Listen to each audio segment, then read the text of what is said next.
father kicked me out when I refused to give my inheritance to my brother. I never really felt like I belonged in my own family.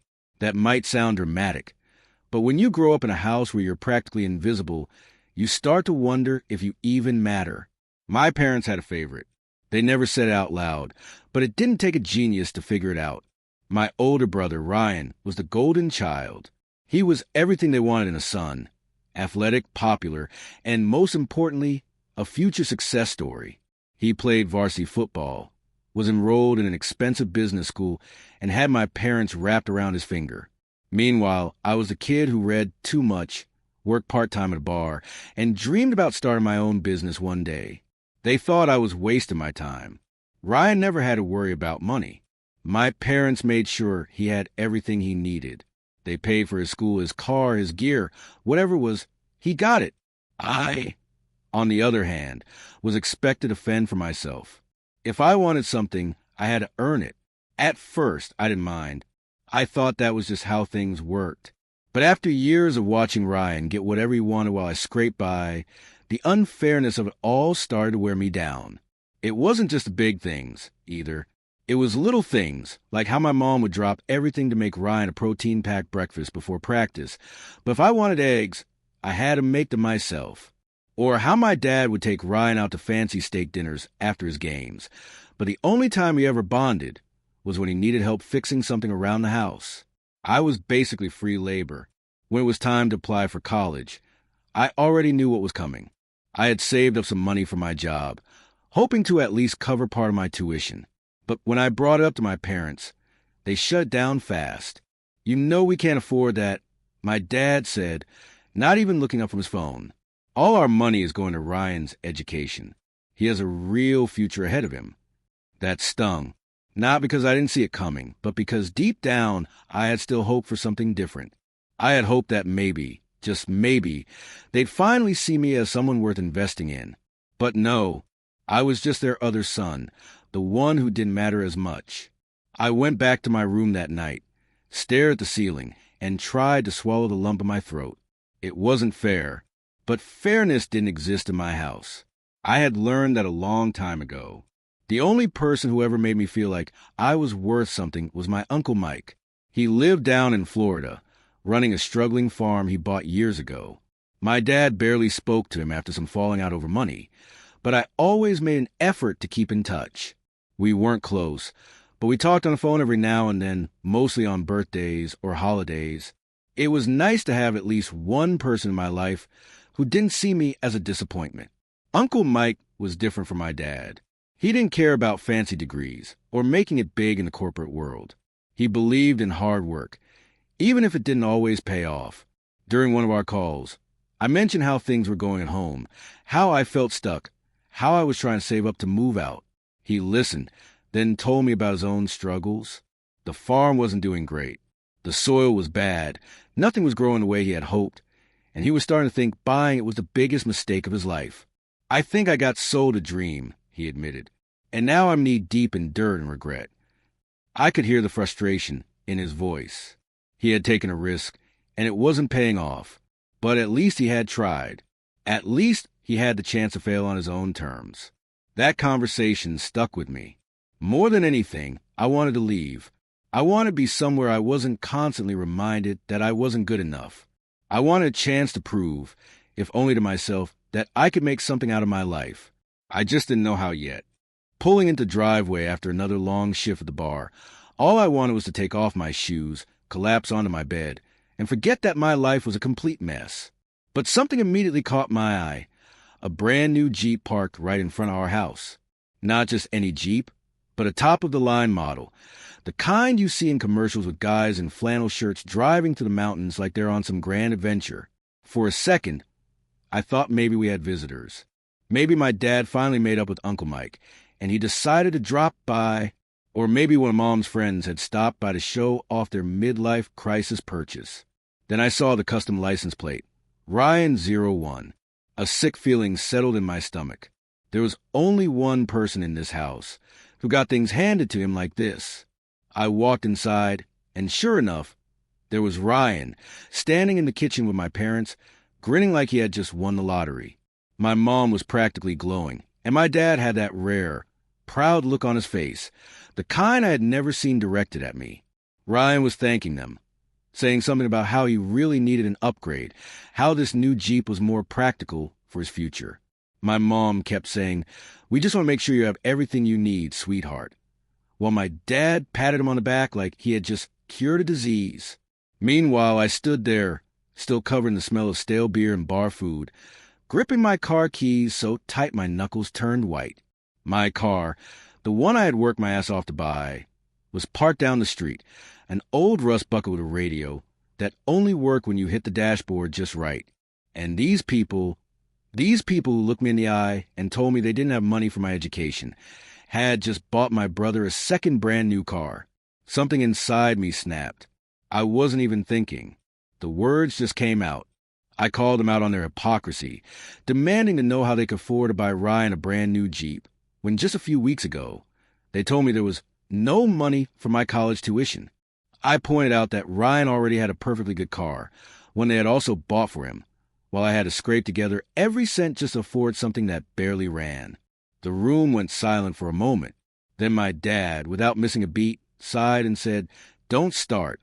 Ryan rolled his eyes and muttered something about how I was making a big deal out of nothing. Mom just looked at me with that tired expression, the one that said she had heard enough of my complaining for a lifetime. Then Dad spoke again, his voice sharp this time. "We invest in Ryan because we know he has a future. He's responsible. He's going places. You sit around reading books and talking about pipe dreams. You really think you're going to make it big with some random business idea? You'll end up under a bridge before you see a single dollar from that." I felt like I had been punched in the gut. Not because I hadn't heard stuff like this before, I had, but because this time it was so direct, so final. They had already decided. In their minds, Ryan was the one worth betting on. I was just a lost cause. I wanted to say something. Anything. I wanted to throw my keys at them, storm out and never look back. But I knew better. Fighting with them wouldn't change anything. It never did. So instead, I just turned and walked up to my room, shutting the door behind me. I sat on my bed, staring at the ceiling, my heart pounding so hard I could feel it in my throat. I didn't belong here. I had known that for years. But this was the final confirmation. They thought I was nothing. And maybe I had let them believe that for too long. But one day, I was going to prove them wrong. I wasn't going to beg for their approval. I wasn't going to try to change their minds. I was going to walk away from this house and never look back. And when I did, I'd make sure they regretted every single time they made me feel like I didn't matter. I wasn't sure how I was going to do it yet. But one thing was clear. I had never wanted something more in my life. I was halfway through another exhausting shift at the bar when my phone buzzed in my pocket. I ignored it at first, assuming it was some spam call or another promotional message about discounts I couldn't afford. But when I glanced at the screen, I saw the name Uncle Mike. I hadn't heard from him in a while, and something about the timing felt off. Stepping into the storage room for a moment of quiet, I answered. His voice was weak, barely above a whisper. He was in the hospital, and it wasn't looking good. He asked if I could come. I didn't hesitate. I told my manager I had a family emergency and left mid-shift. On my way home, I told my dad about the call. He barely looked up from his laptop, just sighed, and muttered something about Mike always being dramatic. He had written his brother off years ago and saw no reason to start caring now. Fine. If my father couldn't be bothered, I'd go alone. The next morning, I threw some clothes into a duffel bag and drove straight to the small town where Mike had been admitted. The hospital was as depressing as you'd expect. Dim fluorescent lights, walls painted in that generic comforting beige that fooled no one. Mike looked even worse than I imagined. His skin was pale, his frame thinner than I remembered, and there was a heaviness in his eyes that told me he knew exactly where this was going. We talked. He wanted to know how I'd been holding up, and I told him the truth. I told him about Ryan, the new Jeep, the way my parents never even considered investing in my future. He listened, nodding, his expression unreadable. Then, after a long silence, he admitted something that hit me hard. He had lived through the same thing. Growing up, my grandparents had treated my dad like the golden child. Mike was just the weird one, the kid who wasn't worth betting on. My dad got all the praise, the encouragement, the financial support. Mike, he got ignored, pushed aside. He had left home as soon as he could, determined to make something of himself, but life had a way of knocking people down. I had always known that Mike and my dad didn't get along, but I never realized how deep the wound ran. Over the next few days, I visited Mike as often as I could.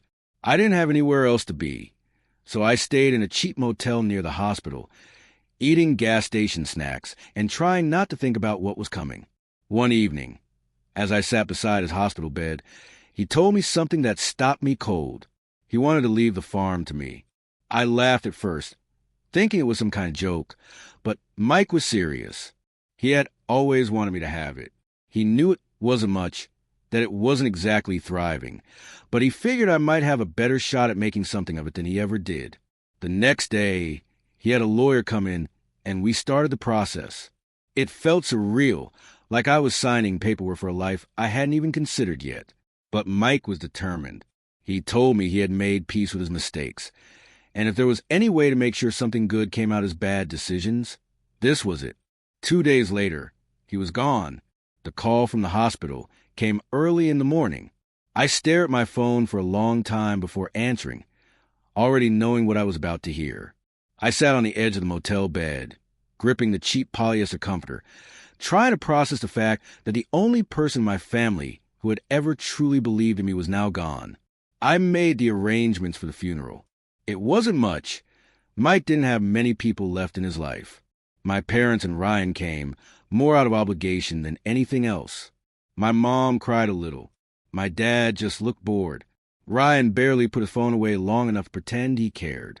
After the funeral, we drove out to the farm. It was the first time my parents had seen it in years. My dad walked around, shaking his head at the overgrown fields, the old equipment, the peeling paint on the house. He muttered about how buying this place was the biggest mistake Mike ever made. Then, as if he had just come up with the most brilliant idea in the world, he turned to me and made a proposal that nearly knocked the air out of my lungs. He wanted me to sell the farm, not for myself, not to build a future for me. He thought I should sell it and put the money toward Ryan's education. Ryan's in business school, he said, like I didn't already know. A good investment. If we pool the money, we can set him up for success. Maybe, if there's something left over, you can have a little too. I stared at him, my mind struggling to catch up. I had just buried the only family member who ever gave a damn about me. And now my father was standing on the land Mike left to me, talking about how I should cash out and hand everything over to Ryan. Something inside me shifted in that moment. I had spent years feeling like I wasn't good enough, like I had to fight just to be noticed. But now I was furious. For the first time in my life, I wasn't just going to let them make this decision for me. I wasn't selling. And I was about to prove to all of them that they had underestimated me for the last time. I stood my ground. My dad was staring at me, arms crossed, his face hard like stone. My mom had that tight-lipped look she always got when she was barely holding in her frustration.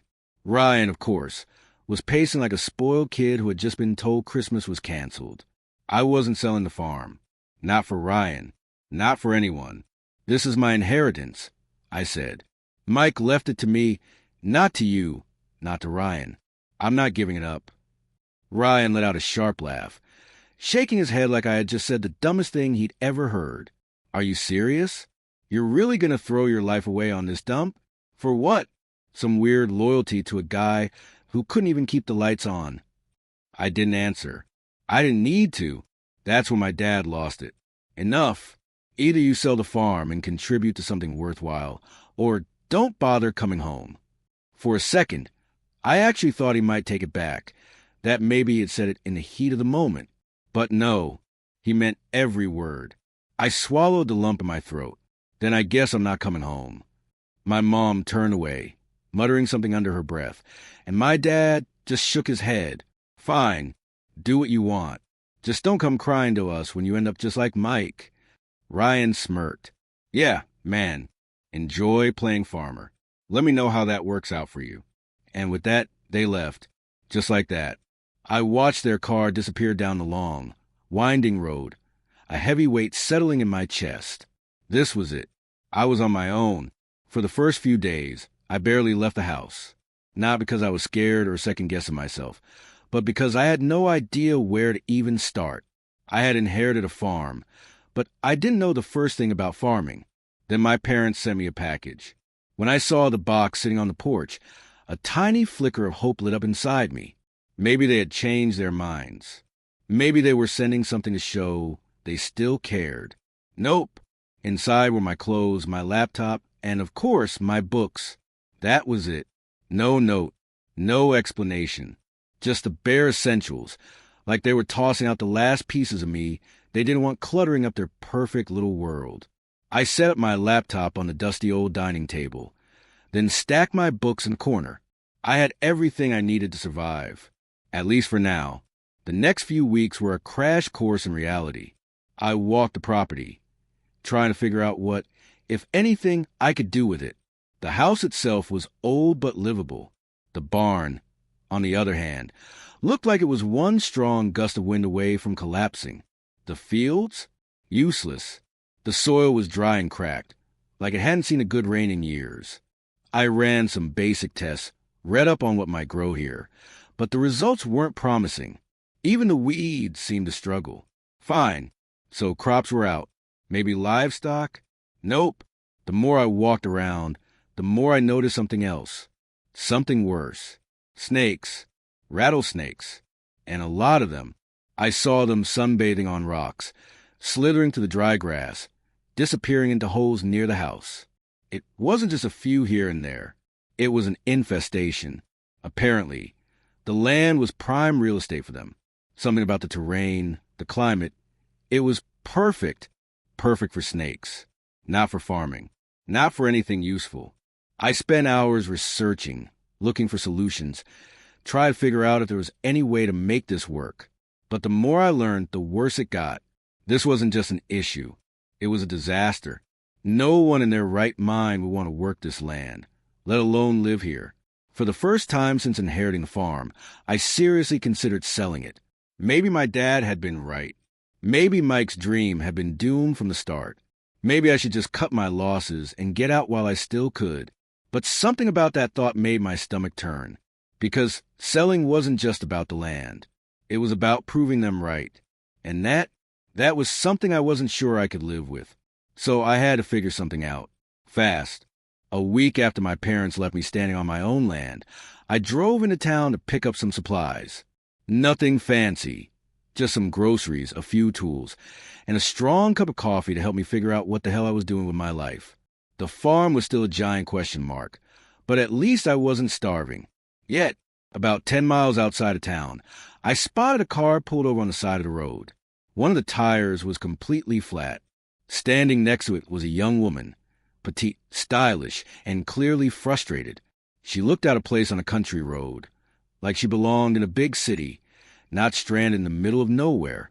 I pulled over, rolled down my window, and asked if she needed help. She turned around, and for a second, I forgot how to talk. She was stunning, not in some over-the-top movie star kind of way, but effortlessly beautiful. Dark hair pulled into a neat ponytail, sharp features, expensive-looking clothes that somehow still looked practical. She looked like someone who belonged in a high-rise office, not stuck on the side of the road with a busted tire. She sighed, clearly annoyed at her situation. Then she spoke, her English smooth, but with a slight accent. Flat tire. I have a meeting in 30 minutes. Bad timing. I nodded, trying not to look like a total idiot. I wasn't exactly dressed to impress. Just an old t-shirt, jeans covered in dust, and work boots that had seen better days. Not the look of a guy who should be talking to a woman like this. I can change it, I offered, or I can drive you to your meeting. Whatever gets you there faster. She hesitated, then checked her watch. Driving is faster. But what about my car? I'll help you fix it after. She gave me a long look, then nodded. Okay, let's go. We got into my truck, an old beater compared to the sleek sedan she had been driving, and I pulled onto the road. The scent of her perfume filled the cab, something light and floral, completely out of place in my truck that usually smelled like coffee and gasoline. As we drove, I found out her name was May. She was Chinese, originally from Beijing, but had spent years traveling between China and the U.S. for business. She had flown in for a high-stakes negotiation related to her family's company in pharmaceuticals. She didn't give a lot of details, and I didn't press. It was clear she was used to people not asking too many questions. 20 minutes later, we pulled up to a towering glass building in the middle of the city. Whatever business she was dealing with, it was way above my pay grade. Before she got out, she turned to me. "Can you wait? 1 hour, maybe less? I want to thank you properly." I didn't have anything better to do, so I agreed. While she went inside, I walked down the street to a small cafe, ordered a black coffee, and tried to wrap my head around how strange my life had gotten. 1 minute, I was a guy living on a failing farm with more snakes than crops, and now I was waiting for a woman who looked like she belonged on the cover of a magazine. About an hour later, she came out of the building, scanning the street until she spotted me. I stood, and she smiled, walking over like she had all the time in the world now. "Thank you for waiting. Let's get coffee." We sat at a small table outside, the city buzzing around us. She told me a little more about her family. Her father owned a large business, though she didn't say much about what exactly they did. She had been traveling back and forth between China and the U.S. since she was a teenager, handling different parts of the business. It was clear she was someone important, but she didn't carry herself like she expected special treatment. When she asked about me, I almost laughed. What was there to say? I told her the basics, that I had inherited a farm, that I was trying to figure out what to do with it, that my family had basically written me off. To my surprise, she didn't look at me like I was wasting my time. "A farm is a business, too," she said, stirring her tea. "Maybe not the business your father wanted, but business is business." That stuck with me. After we finished our drinks, we walked back to her car. I got to work changing the tire while she leaned against the side, watching. People drove by, she said suddenly, saw me, but no one stopped. "Why did you?" I tightened the bolt before answering. Didn't really think about it. Someone needed help, so I stopped. She nodded, like that answer was better than anything else I could have said. That's rare. Once the car was good to go, she brushed some dust off her sleeve and looked at me. "I'm here for a month. Business. We should meet again. Talk more." She handed me her phone, and I put in my number. "Tomorrow?" she asked.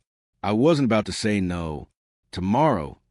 She got into her car, drove off, and I stood there for a moment, watching the taillights disappear down the road.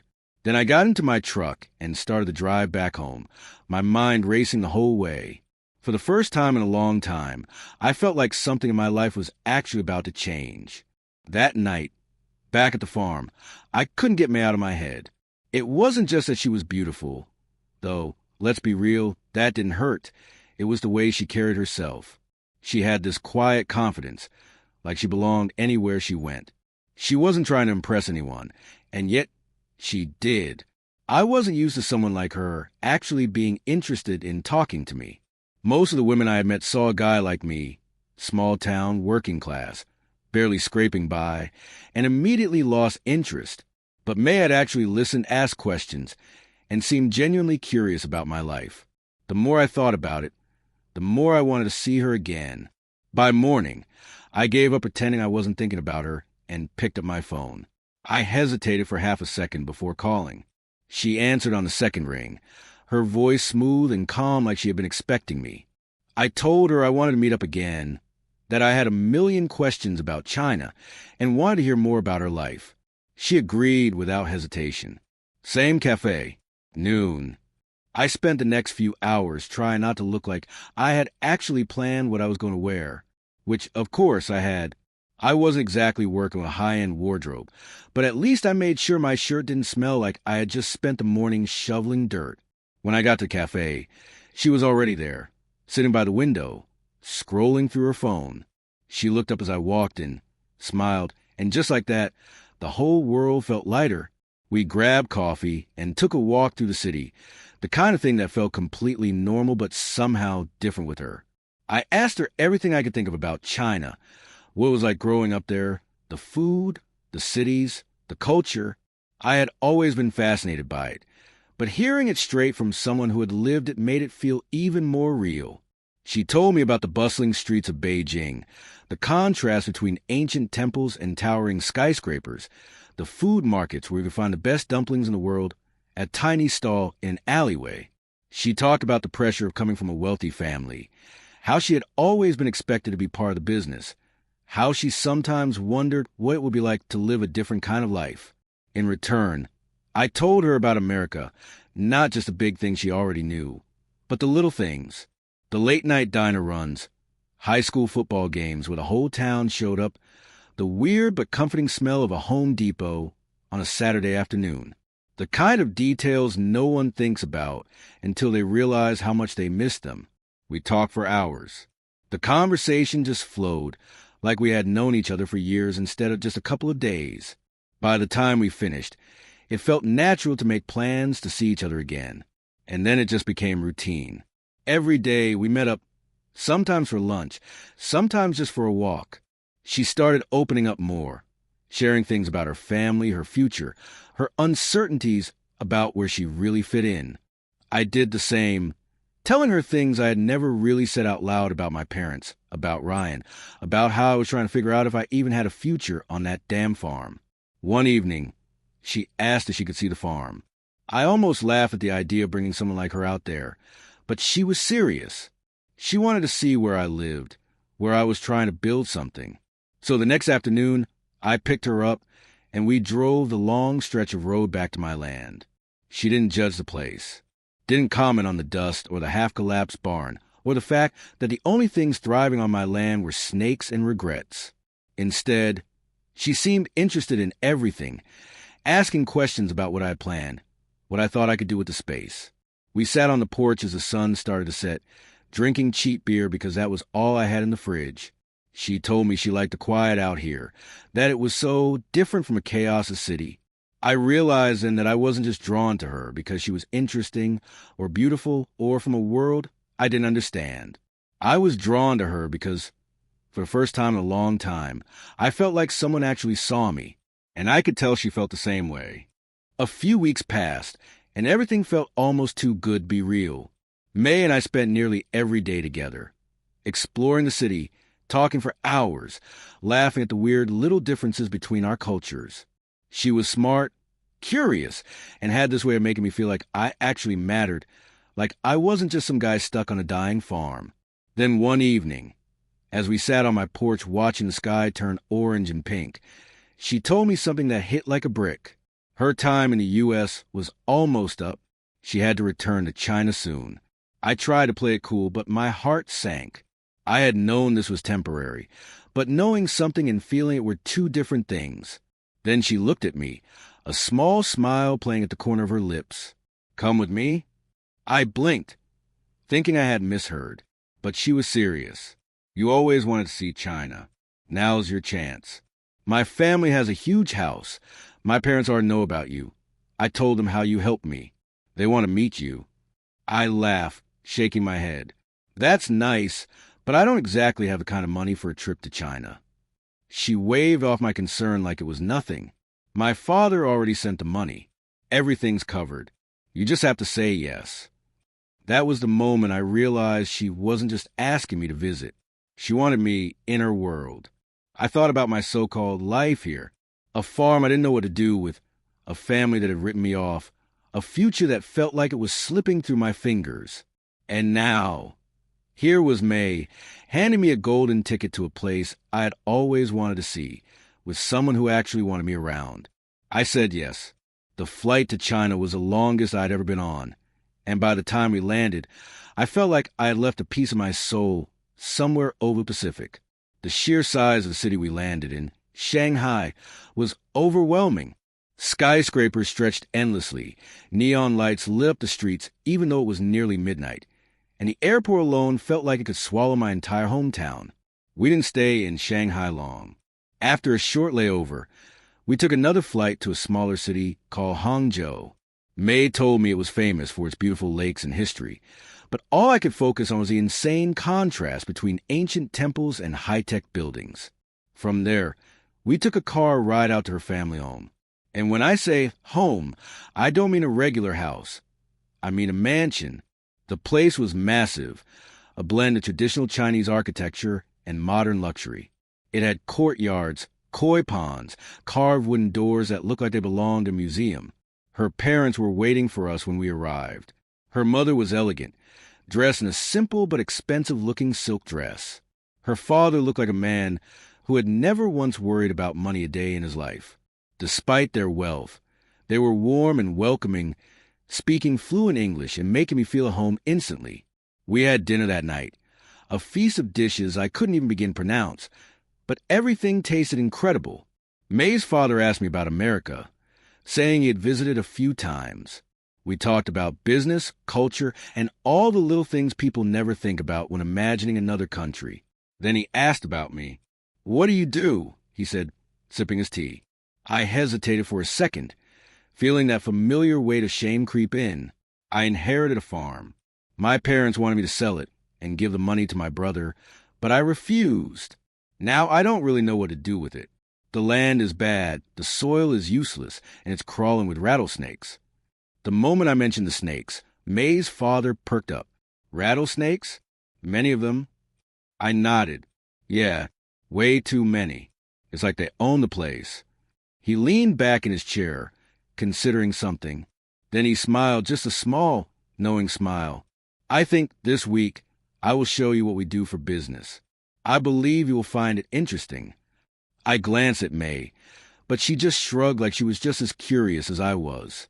I had no idea what he was talking about, but something in the way he said it sent a shiver down my spine. And for the first time since landing in China, I started to wonder if maybe I had just stepped into something much bigger than I could have imagined. Time flew by faster than I expected. 1 month in China turned into 2, and before I knew it, I had seen more of the country than I ever imagined. May and I traveled everywhere, Beijing, Xi'an, Guilin. We walked along the Great Wall, visited ancient monasteries, and ate food so good I knew I'd never be able to look at American takeout the same way again. Everywhere we went, May made sure I understood the history, the culture, the little details that most tourists missed. It was like she was letting me into a world she had never fully shared with anyone before, and I loved every second of it. Then one evening, as we were standing on a hillside overlooking a quiet village in a remote province, I did something I never thought I'd do. I asked her to marry me. It wasn't planned. There was no ring, no big speech. It just happened. 1 second we were talking. The next I was looking at her and realizing I never wanted to leave her side. She cried, and then she said yes. I wasn't sure how her parents would take the news. I mean, sure, they liked me, but marriage was a whole different level. But when we told them, they surprised me. They were happy, excited. Even her father laughed and said their family was finally going to be international. Her mother just smiled and said May had always done things her own way, so this was no surprise. A few months later, we had a traditional Chinese wedding. It was nothing like I had expected. There were elaborate tea ceremonies, red and gold decorations everywhere, and customs I barely understood but loved experiencing. It was overwhelming in the best possible way, and before I knew it, I was officially a married man. And that's when May's father finally said it was time to show me his business. He had mentioned it before, but every time I asked, he would wave me off and say we'd talk about it soon.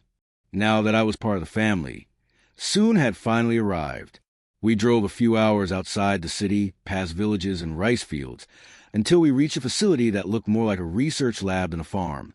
Inside, workers moved efficiently, tending to large glass enclosures filled with one thing I never expected to see: snakes. Lots of them. Not just any snakes, either. May's father explained that they specialize in breeding and harvesting venom from certain species for pharmaceutical use. Apparently, snake venom was used in medicine for everything from painkillers to anti-venom treatments. The skins were sold to luxury brands, and even the meat was considered a delicacy in some places. It was a multi-million-dollar industry. I couldn't believe it. My entire life, rattlesnakes had been nothing but a nuisance, a reason my farm was useless. And here was a man making a fortune off something I had spent years seeing as a problem. That night, I couldn't sleep. My mind kept racing back to the farm back home. The snakes.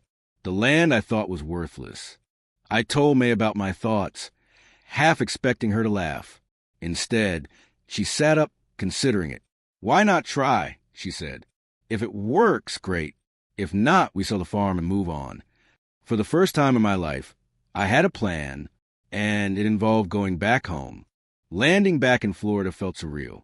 The last time I had been here, I was just some guy stuck with a farm full of snakes, no direction, no money, and a family that had ripped me off. Now, I was returning with a wife, a plan, and actual capital to make something happen. May's father had given us enough money to start properly, something I had never thought I'd have. It wasn't just a handout. He believed in what we were doing. He saw potential where I had only seen failure. We got to work immediately. First, we hired experts, people who actually knew how to handle venomous snakes without getting themselves killed. They helped us set up proper enclosures, design safe working conditions, and create a process for extracting venom that met all the strict regulations. This wasn't some backyard operation. We were building something real. At first, it was slow. Locals were skeptical, and honestly, I couldn't blame them. The idea of turning a failing farm into a snake research and tourism business wasn't exactly normal. But word got around.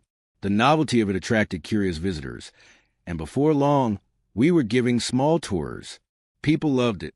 The thrill of seeing real rattlesnakes up close, the explanations from our trained handlers, even the weird little did you know, facts about venom and its uses. It all worked.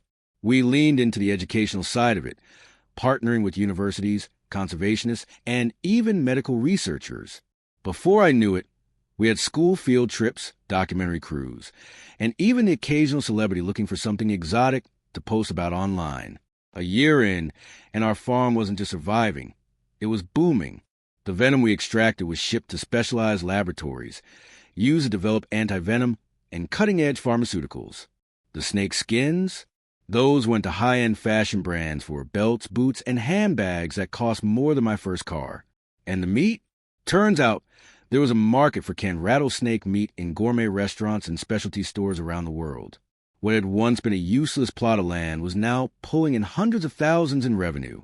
Tourism exploded. What started as a handful of visitors turned into thousands of people a month.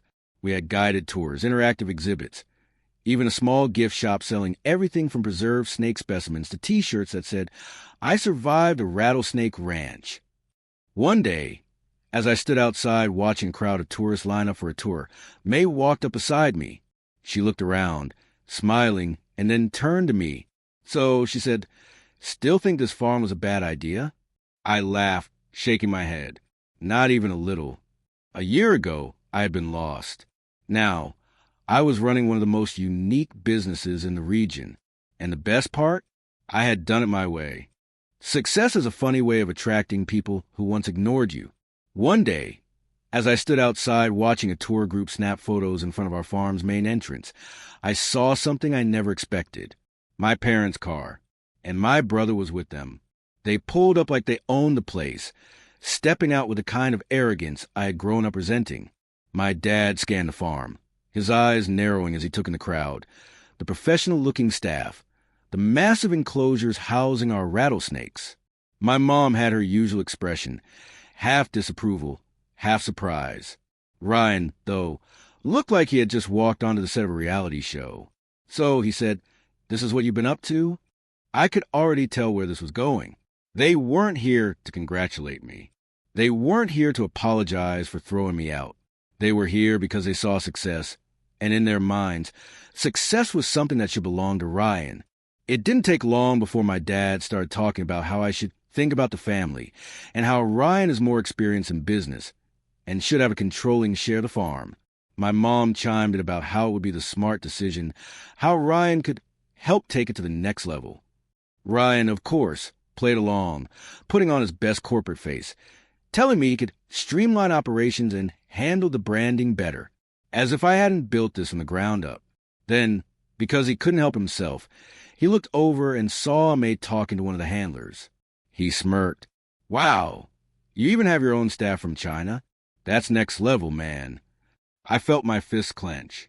Before I could say anything, May turned, walked over, and slipped her hand into mine. I'm his wife, she said simply. Ryan blinked, then let out a laugh. You married her? Seriously? You couldn't find a normal. That was it. I wasn't about to stand there and let my family disrespect my wife in my own home. I told them, in no uncertain terms, to leave. I told them they weren't my family anymore, that the people standing beside me, the people who had believed in me, were my real family. They hurled a few last insults, claiming I'd fail, that the business would collapse, that I'd come crawling back. But I didn't care. I watched them drive off, realizing, maybe for the first time, that I was truly free of them. The farm continued to thrive, but soon we didn't even need to be there daily. We hired top professionals to run operations, and for the first time, May and I could step back. That's when she told me she wanted to return to China, to have our child there. It made sense. Her family was there, and with the way our businesses were growing, we had the flexibility to split our time between countries. So we moved back, overseeing her father's company as he gradually passed down responsibilities to us. We had a team of experts managing both businesses, and suddenly life became more than just work. It became about experiences. We bought a house in China, a place of our own, and later, another one back in the U.S. We traveled the world, exploring places we had both only dreamed about, and then our daughter was born and everything changed again. Looking back, I realized something. Life had thrown me a challenge. An old, useless farm, a family that didn't believe in me, a future that seemed like a dead end. But I took what I had, found an opportunity in the most unexpected place, and turned it into something incredible. Just like that old saying, when life gives you lemons, make lemonade. Only in my case, it was rattlesnakes. And I wouldn't have it any other way.